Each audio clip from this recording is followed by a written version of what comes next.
Friends, I am doctor Nazia and welcome back to my channel.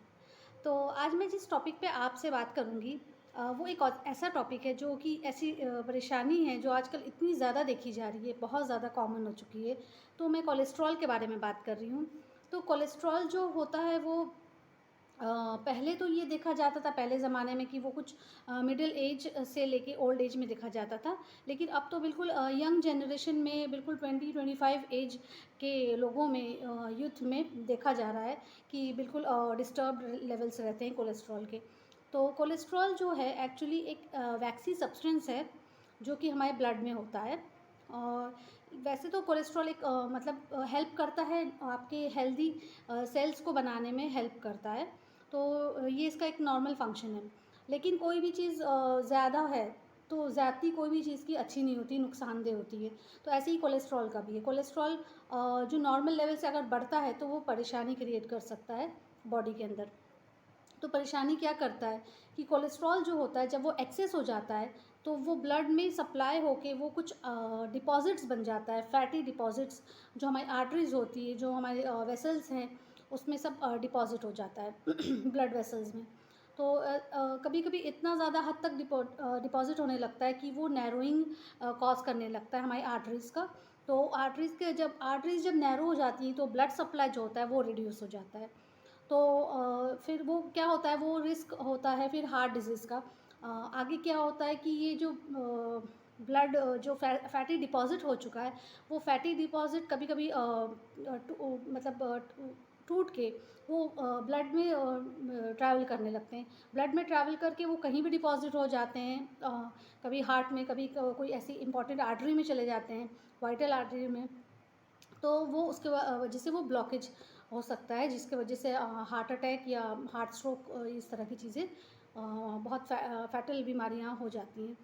तो ये सारी चीज़ें हैं। तो कोलेस्ट्रॉल एक लेवल तक है तो ठीक है, लेकिन ज़्यादा होता है तो इस तरह की परेशानी हो जाती है। तो कोलेस्ट्रॉल जो होता है वो कैसे ब्लड में ट्रैवल होता है, वो ब्लड में प्रोटीन्स जो चीज़ होती है, प्रोटीन्स के साथ मिलके वो ही ब्लड में ट्रैवल होता है। तो उसे कहते हैं लिपोप्रोटीन्स। तो लिपोप्रोटीन्स होते हैं 2 टाइप के, एक एलडीएल, एक एचडीएल।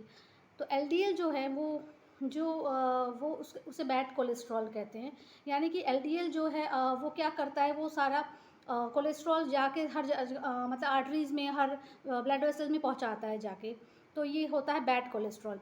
और एचडीएल जो होता है वो गुड कोलेस्ट्रॉल होता है। वो क्या करता है कि वो सारे बॉडी में से, सारे आर्टरीज़ में से, हर जगह से वो कोलेस्ट्रॉल को जमा करके वो लिवर को ले जाके पहुंचाता है यूजेज के लिए।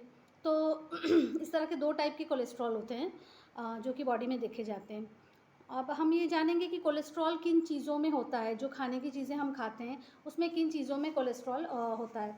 तो कोलेस्ट्रॉल होता है सब बहुत ज़्यादा रेड मीट में देखा जाता है, एग्स में देखा जाता है, अंडा जो हम खाते हैं। नेक्स्ट आता है डेयरी प्रोडक्ट्स जो यूज़ होता है, उसके अंदर बहुत ज़्यादा कोलेस्ट्रॉल होते हैं। तो इन सारी चीज़ों में कोलेस्ट्रॉल ज़्यादा है तो हम लोग को कुछ चीज़ें ऐसी करनी चाहिए, कुछ डाइटरी चेंजेस ऐसे करना चाहिए जो हमारे इस लेवल को लो कर सके, हाई कोलेस्ट्रॉल के लेवल को डिक्रीज़ करे और हमारे हार्ट की हेल्थ को अच्छा करे, यानी कि हार्ट डिजीज़ से हमें बचाए। तो वो क्या है जो डाइटिक चेंजेस जो हम कर सकते हैं अपने रोज़ के लाइफ में। तो फर्स्ट आता है सैचुरेटेड फैट्स जो होता है वो हमें डिक्रीज़ करना है। सैचुरेटेड फैट्स मतलब वही जो रेड मीट में होता है, जो एग्स में है, जो डेयरी प्रोडक्ट्स में है, उसको डिक्रीज़ करिए। अगर ज़्यादा आप ले रहे हैं तो उसको कम करिए। नेक्स्ट आता है कि आप रिफाइंड ग्रेन्स जो है, जैसे कि वाइट फ्लावर है, यानी कि मैदा है, मैदे को आप कंजम्पशन लो करिए अपना। नेक्स्ट आता है कि आप एक्सरसाइज़ बहुत इंपॉर्टेंट है कोलेस्ट्रॉल लेवल्स को कंट्रोल करने में। तो एक्सरसाइज़ करिए, डेली लाइफ में अपनी लाइए एक्सरसाइज़, वॉक करना बहुत ज़रूरी। तो ये सारी चीज़ों से आपके कोलेस्ट्रॉल डिक्रीज़ होंगे। नेक्स्ट है कि ऐसे फूड लीजिए जो रिच है ओमेगा 3 फैटी एसिड्स में। तो ओमेगा 3 फैटी एसिड्स जो होता है वो बहुत बेनिफिशियल है आपके कोलेस्ट्रॉल को कम करने के लिए, आपको हार्ट डिजीज़ से बचाने के लिए। तो ये अब आप पूछेंगे कि ओमेगा 3 फैटी एसिड्स हमें कैसे मिलेगा? तो ओमेगा 3 फैटी एसिड्स जो नेचुरल चीज़ें हैं जो हम कंज्यूम करते हैं उसमें होता है, जैसे कि फ़िश, सी फूड में होता है। फिर कुछ सीड्स ऐसे हैं जैसे चिया सीड्स है, फ्लैक्स सीड्स है, इनमें होता है। कैनोला ऑयल में होता है, सोयाबीन ऑयल में होता है। तो इन सारी चीज़ों के कंजम्पशन से हम अपना ओमेगा 3 बढ़ा सकते हैं। लेकिन कभी कभी हमको अलग से भी एक्स्ट्रा भी सप्लीमेंट, आउटर सप्लीमेंट लेना पड़ता है। या तो फिर जो लोग प्योर वेजिटेरियन है, जो ये फ़िश वगैरह और ये सारी चीज़ें नहीं खा सकते हैं, तो उनके लिए एक हर्बल आता है सप्लीमेंट, जो कि बहुत ही बेनिफिशियल है, जो मैं पेशेंट्स को अपने देती हूँ। जो आपका जो ये ओमेगा 3 की जो कमी है बॉडी में, उसको पूरा करेगा, आपके कोलेस्ट्रॉल को डिक्रीज़ करेगा, आपको हार्ट डिजीज़ से बचाएगा। तो अगर आपको उस हर्बल सप्लीमेंट का नाम चाहिए, जानना चाहते हैं, तो मुझे कमेंट करिएगा, इंशाल्लाह मैं आपको नेक्स्ट वीडियो में बताऊंगी। अब आते हैं होम्योपैथिक ट्रीटमेंट की तरफ आते हैं। तो होम्योपैथिकली हम कौन सी दवाएं देते हैं कोलेस्ट्रॉल को कंट्रोल करने के लिए? तो सबसे अच्छी दवा जो मैं प्रिस्क्राइब करती हूँ अपने पेशेंट को, वो है कोलेस्टेरिनम 3x।